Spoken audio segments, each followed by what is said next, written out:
Have you ever been so afraid of failing at something that you decided not to try at all? Or has fear of failure meant that, subconsciously, you undermined your own efforts to avoid the possibility of a larger failure? Many of us have probably experienced this at one time or another. The fear of failing can be immobilizing. It can cause us to do nothing, and therefore resist moving forward. But when we allow fear to stop our forward progress in life, we're likely to miss some great opportunities along the way. To find the causes of fear of failure, we first need to understand what failure actually means. We all have different definitions of failure, simply because we all have different benchmarks, values, and belief systems. A failure to one person might simply be a great learning experience for someone else. In this speech, we'll examine fear of failure, what it means, what causes it, and how to overcome it to enjoy true success in work and in life. Overcome your fear of failure and move forward to achieve your goals. Many of us are afraid of failing, at least some of the time. But fear of failure is when we allow that fear to stop us doing the things that can move us forward to achieve our goals. Fear of failure can be linked to many causes. For instance, having unsupportive or critical parents is a cause for some people, because they were routinely undermined or humiliated in childhood. They carry those negative feelings into adulthood. Experiencing a traumatic event in your life can also be a cause. For example, say that several years ago you gave an important presentation in front of a large group, and did very poorly.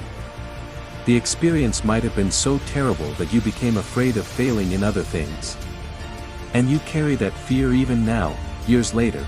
You might experience some or all of the following symptoms if you have a fear of failure: a reluctance to try new things or to get involved in challenging projects, self-sabotage, for example, procrastination, excessive anxiety, or a failure to follow through with goals, low self-esteem or self-confidence, commonly using negative statements such as, "I'll never be good enough to get that promotion," or "I'm not smart enough to get on that team." Perfectionism, a willingness to try only those things that you know you'll finish perfectly and successfully.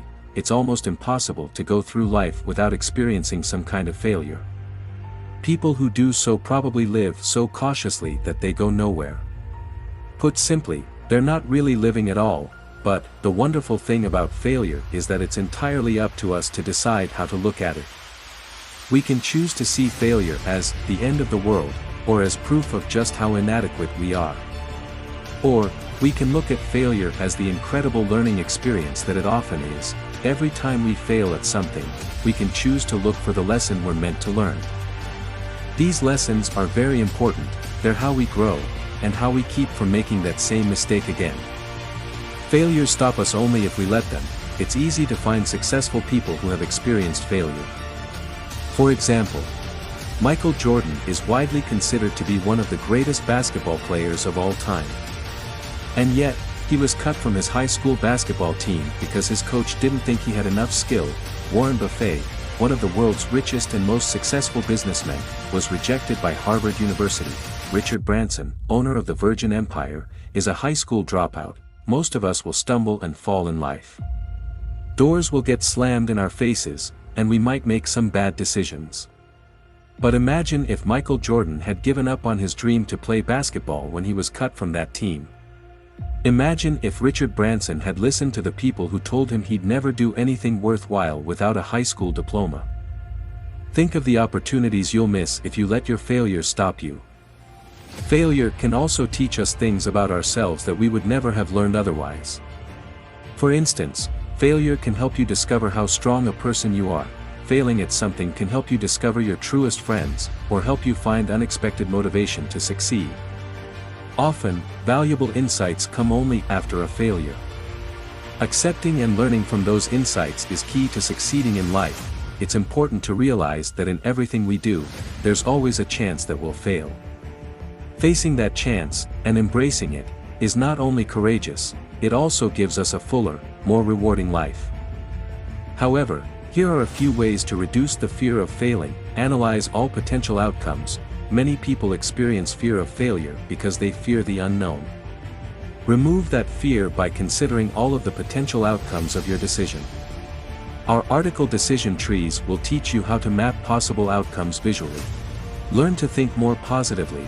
positive thinking is an incredibly powerful way to build self-confidence and neutralize self-sabotage. Our speech-thought awareness, rational thinking, and positive thinking is a comprehensive resource for learning how to change your thoughts. Look at the worst-case scenario. In some cases, the worst-case scenario may be genuinely disastrous, and it may be perfectly rational to fear failure.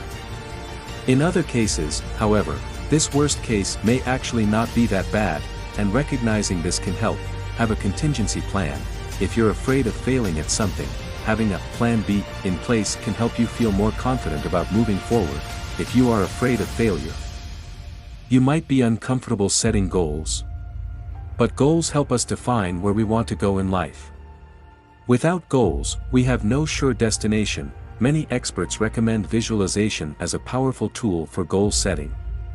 Imagining how life will be after you've reached your goal is a great motivator to keep you moving forward. However, visualization might produce the opposite results in people who have a fear of failure. Research shows that people who have a fear of failure were often left in a strong negative mood after being asked to visualize goals and goal attainment. So, what can you do instead? Start by setting a few small goals. These should be goals that are slightly, but not overwhelmingly, challenging. Think of these goals as early wins that are designed to help boost your confidence. For example, if you've been too afraid to talk to the new department head, who has the power to give you the promotion you want, then make that your first goal. Plan to stop by her office during the next week to introduce yourself. Or, imagine that you've dreamed of returning to school to get your MBA, but you're convinced that you're not smart enough to be accepted into business school. Set a goal to talk with a school counselor or admissions officer to see what's required for admission. Try to make your goals tiny steps on the route to much bigger goals. Don't focus on the end picture, getting the promotion, or graduating with an MBA. Just focus on the next step, introducing yourself to the department head, and talking to an admissions officer. That's it. Taking one small step at a time will help build your confidence, keep you moving forward, and prevent you from getting overwhelmed with visions of your final goal. Thank you.